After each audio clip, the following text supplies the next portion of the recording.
And healthier. Pero ang problema kasi, yung lasa nila, mas flat ng konti.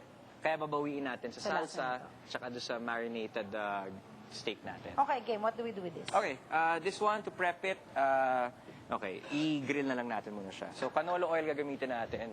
Teka. Okay, canola oil. Go. Ano na? Go! I'll go around na. Go!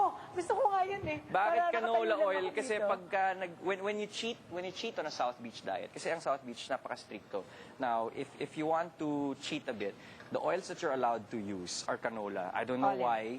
Olive oil pwede rin, but generally for grilling purposes, parang mas mura yatang gumamit ng canola oil. Kasi ang olive oil, minsan Medyo expensive na siya. expensive, plus mas gusto ko yung lasa ng canola oil.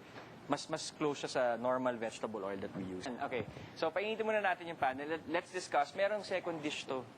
Oo nga, napansin ko Merong nga second eh. dish kasi ito yung gagamitin natin, ma'am. Of course, yung burrito natin will have cheese. Okay. Quick melt cheese. And then, gagamitin natin ng peppered salami. This is for the second Dami dish. naman gagawin. Hindi kasi, usually, pag Sundays, yung mga pamangkin ko nasa bahay din. So, may barkada in one room and may pamangkins in the other. And then, Saya, parang party. Oo, ano yun, rare Sundays that we're free, may barkada, may pamangkins are there.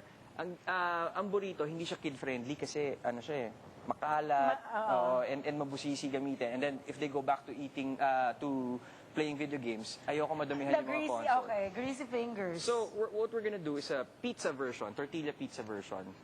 Same ingredients. Naka-open face siya? Open face siya. And then you can cut it, or ako, ang ginagawa ko, ang favorite ko, Nirarap mo na nirarap ko rin. So, it's a pizza wrap.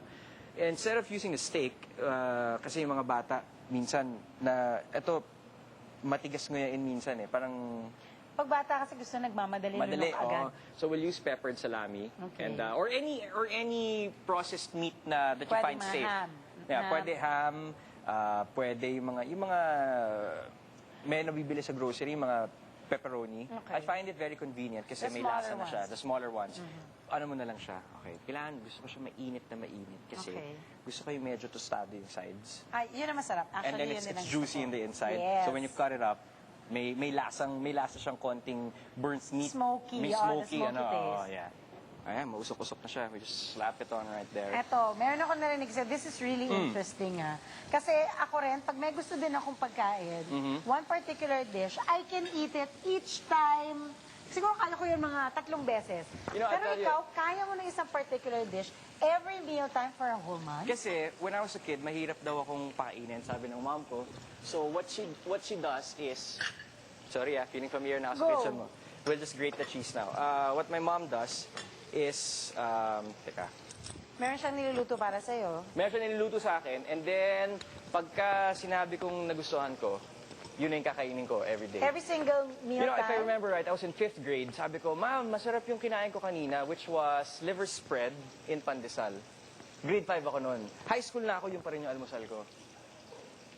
Hindi ka ba nakakasawa? Didn't you want something else? Naiintindihan ko yung pag nanay ka, pag yung anak ko medyo maselan pakainin, pag nagustuhan nila yung pagkain, naiintindihan ko yung, sige, dalasan natin at Yeah. papakain sa kanya. Yeah. Para kumakain siya. Oo. Pero yung everyday, Ganun kasi, opposites kasi kami ng brother ko. My brother is 9 years older, and siya, gusto niya, iba-iba yung pagkain.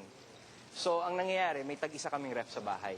Yung isang ref para sa kanya, yung isang ref para Para sa sa'yo. akin. Yeah, and that ref, yung laman niyang mga ingredients, hindi siya nag-iiba since I was mga 10 years old. Kaya yung pork chop na kinakain ng barkada ko, yun yung pork chop na kinakain ko since I was 9 years old.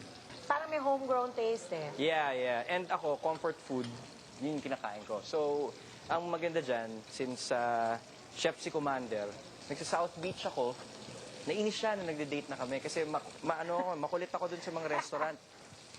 So, ang ginawa niya, inaaral niya yung South Beach diet, and then, para siya na lang yung nagtatanong sa chef, at least nagkakaintindihan sila ng chef. Ano yung sinasabi niya? Oh, yun yung maganda. I love it. Yun yung masarap, di ba? Yes, yun yung masarap, yung mga tira-tirang may sunod-sunod lang. Dapat konti lang. Sa aming pagbabalik, mas marami pa kami pag-usapan ni Ryan habang tinuturo niya sa atin ang pag-prepare ng South Beach burrito. Yan at marami pang iba. Sabay mabalik pa rin ang spoon. Alright.